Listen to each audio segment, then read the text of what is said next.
Bonjour, je suis Anne Bernard, je suis professeure de cardiologie à Tours et je suis aussi co-responsable du centre de simulation en santé de la faculté de médecine de Tours. Et j'ai pris en charge la commission simulation de la Société française de cardiologie. C'est donc pour moi un honneur aujourd'hui de vous présenter ce sujet sur la simulation en santé et la place dans l'enseignement en médecine. Je n'ai pas de conflit d'intérêt pour cette présentation. Alors, si on parle d'études en médecine, en France, dans notre pays actuellement, c'est une alternance entre une formation théorique de cours magistraux et de savoirs livresques et de stages hospitaliers au cours desquels le compagnonnage, maintenant bien rodé, permet à l'étudiant de mettre en pratique ses connaissances et souvent directement la première fois sur le patient. Mais le cercle d'apprentissage en médecine est en train d'évoluer, notamment sous l'impulsion des pays anglo-saxons qui ont mis le développement des compétences au centre de l'enseignement en médecine. Ils ont créé ainsi des Medical Training Centers ou des centres de simulation qui permettent à l'étudiant en médecine de mettre en pratique ses compétences dans un environnement tout à fait sécuritaire et où il est pleinement actif de cette formation. Ceci est basé sur le modèle de la pyramide de Miller, qui est un grand pédagogue et qui a expliqué que l'apprentissage en médecine suivait une forme de pyramide. Il y a le socle, c'est la phase où l'étudiant sait. Il acquiert des connaissances qu'il pourra utiliser, par exemple, pour répondre à des QCM.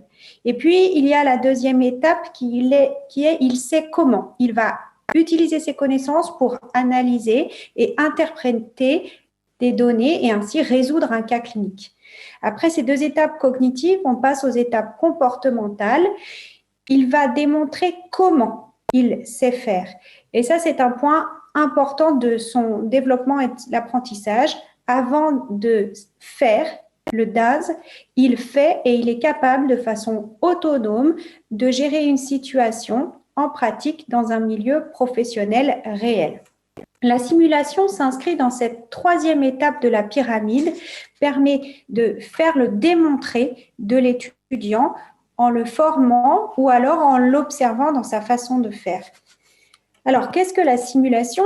La simulation, c'est la technique qui va permettre d'imiter un processus ou une situation clinique afin de former un étudiant, formé de façon diagnostique ou thérapeutique, mais aussi s'entraîner, reproduire de façon illimitée des scénarios, des situations cliniques, qu'elles soient exceptionnelles ou non. Pour ça, la simulation utilise des mannequins, par exemple, mannequins type patient, ou alors la simulation humaine avec des patients standardisés ou la réalité virtuelle.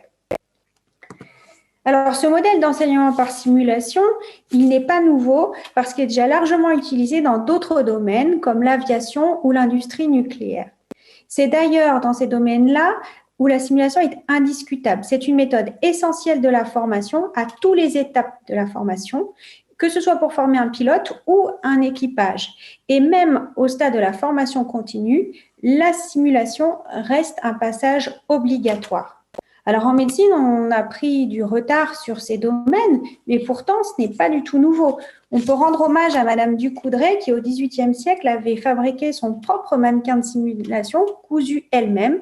Elle a fait le tour de la France et formé des centaines de sages-femmes pour enseigner l'art de l'accouchement. Elle avait conçu un mannequin simple, mais aussi des jumeaux pour former aux situations plus exceptionnelles. Et c'est à partir des années 1960 que l'anesthésie-réanimation, notamment, a développé des simulateurs de réanimation cardio-pulmonaire pour former les étudiants en médecine et les professionnels. Alors, dans une formation à la simulation, quels sont les objectifs généraux? Eh bien, la simulation va recouvrir des aspects multiples de la formation et va s'adresser à plusieurs facteurs. C'est ainsi que le décrit le professeur Grandry, qui est co-auteur du rapport sur la simulation en santé de la HAS, publié en 2012. Il présente ainsi les objectifs généraux, les objectifs pédagogiques, acquisition de connaissances, de compétences techniques, évaluation des acquis ou des pistes d'amélioration. Mais il y a aussi un gros bloc de compétences et d'objectifs psychologiques, formation aux compétences dites non techniques, à la formation en travail d'équipe, comportement, à la communication, mais aussi à la résilience, c'est-à-dire à l'analyse a posteriori de situations de crise. Et puis, n'oublions pas les objectifs fondamentaux de la simulation qui sont ceux de tout enseignement en médecine, respect des impératifs éthiques, assurer la qualité et la sécurité des soins en réduisant le nombre d'erreurs médicales. Voici les objectifs fondamentaux de la formation par la simulation. Et maintenant, la question suivante qui vient avec, c'est est-ce que la simulation est capable de répondre à ces objectifs? Alors, quand on analyse une formation en médecine, classiquement, on reproduit les niveaux de Kirkpatrick pour évaluer tout programme de formation. 4 niveaux. Le premier, la base, c'est celui de la satisfaction des apprenants. C'est quelque chose qu'on obtient très facilement avec un programme de formation par la simulation et ça a été largement démontré. Deuxième étape, c'est l'acquisition de connaissances ou de compétences techniques ou non techniques. La simulation, de nombreuses études le prouvent aussi. Troisième étape, la modification des comportements pour ainsi apporter ce que l'on a appris en formation dans notre mise en pratique auprès du patient ultérieurement. Là aussi, de nombreuses études ont montré l'intérêt de la simulation. Mais dernière étape, la plus importante, c'est les résultats, le bénéfice attendu sur les patients. Là, les études sont encore rares et ne montrent pas toujours la même chose. Il y a des études qui ont montré que la formation à la ponction veineuse par simulateur permettait de réduire le nombre de complications et notamment d'infections, ça s'est clairement démontré. Mais si on parle de bénéfices en termes de mortalité pour les patients, on en est encore loin en simulation. Néanmoins, la Haute Autorité de Santé souligne dans son rapport que l'amélioration du savoir-faire grâce à la simulation est indiscutable, de même que l'analyse et la modification des comportements, tout particulièrement en situation de crise. C'est donc un outil fondamental dans la formation. Alors, la simulation en pratique va utiliser différents outils. Voyons ensemble ces outils appliqués à la cardiologie. Les premiers types d'outils sont ce qu'on appelle des mannequins dits de tâches qui vont permettre de reproduire des procédures. Ce sont souvent des morceaux de corps, par exemple pour l'auscultation cardiaque, mais aussi pour des gestes plus invasifs comme le drainage péricardique que l'on peut faire de façon éco-guidée.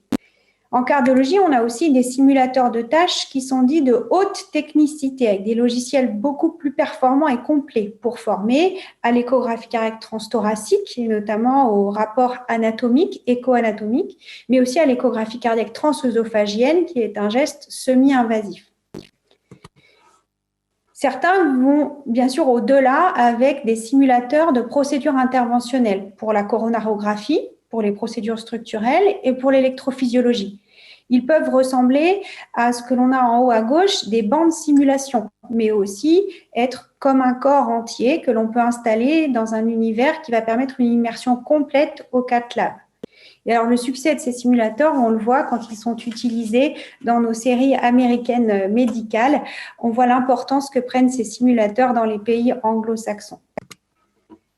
Deuxième type de mannequins et de simulateurs, ces mannequins dits de haute fidélité, ce sont des corps entiers, des simulateurs patients qui vont parler, qui sont pilotés par un ordinateur, qui peuvent reproduire des changements physiologiques très complexes. Ils vont être utilisés par des scénarios où il y a souvent plusieurs apprenants et pour gérer des situations de crise. On peut aussi implanter ces simulateurs dans l'environnement hospitalier habituel. C'est ce qu'on appelle la simulation dite in situ, ici dans une salle du laboratoire d'électrophysiologie, par exemple. C'est autour de ces mannequins patients que l'on va construire des programmes de formation basés sur les scénarios. Un scénario va se dérouler en plusieurs étapes. La première étape, c'est le briefing de l'apprenant. On va lui expliquer le contexte clinique auquel il va faire face. Deuxième étape, on va observer une équipe réagir face à une situation. Ici, c'est un arrêt cardiaque intra-hospitalier. On observe à travers une vitre Santin ou des caméras leur comportement. Et la troisième étape de ces programmes basés sur les scénarios, c'est le débriefing. C'est la clé du succès de toute formation par la simulation. On analyse étape par étape le comportement qu'ils ont eu pendant le jeu du scénario. On va voir avec eux les pistes d'amélioration, leurs algorithmes de prise en charge, leurs procédures, et tout cela dans une atmosphère extrêmement bienveillante pour permettre une formation la plus optimale possible. Autre type de simulateur, les patients standardisés, c'est donc de la simulation humaine. Ces patients sont formés à jouer le rôle d'un patient ou d'un proche de la famille et ils vont interagir avec l'apprenant. Ici, vous avez représenté un comédien qui est formé à jouer le rôle d'un proche à qui l'apprenant en face va apprendre que son proche est admis en réanimation sous assistance respiratoire et que le pronostic vital est en jeu. Ces scénarios d'annonce permettent d'observer les capacités de communication et de relation avec le patient d'un individu ou d'une équipe. Ce peut être aussi des patients dits experts, des authentiques patients formés à leur propre rôle et qui vont le reproduire de façon standardisée. C'est particulièrement utilisé pour la formation des étudiants au Canada, par exemple. La simulation hybride, elle regroupe les patients standardisés et les mannequins de tâches, comme on l'a déjà vu. Elle permet d'analyser des compétences de communicants et des compétences techniques. Enfin, autre type de simulation, c'est la simulation numérique qui utilise des outils interactifs comme les Serious Games, mais aussi les tables cliniques interactives pour apprendre le raisonnement clinique, jusqu'à la réalité augmentée, qui est souvent mixte en cardiologie. On va associer un mannequin de tâches d'échographie à des lunettes, un casque virtuel qui permet de fusionner l'anatomie avec la coupe d'échographie cardiaque. Alors, la formation par simulation, à qui s'adresse-t-elle et à quelles étapes de la formation? Eh bien, à toutes les étapes. On va commencer par la formation initiale, aussi bien au niveau de la formation au savoir-faire que du savoir-être. Tous les types de simulation peuvent avoir un rôle pour former nos étudiants en médecine. Cela va même être maintenant une méthode d'évaluation avec les ECOS, les examens cliniques à objectifs structurés, qui sont le gold standard pour l'évaluation de la performance clinique dans les pays anglo-saxons et qui vont le devenir en France avec la loi santé 2022. On observe ainsi le comportement de l'étudiant face à différentes situations qui sont toutes simulées. Ça peut être produire un geste, ça peut être recueillir l'histoire clinique d'un patient ou l'on voit son processus de raisonnement clinique. En troisième cycle, la simulation aussi a pleinement son rôle et on va peut-être insister particulièrement sur la formation aux situations de crise. Le travail en équipe est aussi important à ce stade-là pour pouvoir l'inculquer aux internes en médecine. Et puis, enfin, on va parler de formation continue. La simulation permet de se questionner sur nos pratiques professionnelles afin d'améliorer nos procédures, tout particulièrement dans le cadre d'une équipe pluriprofessionnelle. Alors, on voit de nombreux avantages et de nombreuses utilisations pour la simulation, mais il faut quand même souligner les limites de cet enseignement, en particulier l'acquisition du matériel qui est très coûteux. La rentabilité des centres de simulation est une vraie question. La question du temps humain, des ressources humaines, aussi bien du temps formateur que du temps technicien pour entretenir ce matériel. Le bénéfice sur les patients qui reste à questionner dans certains points.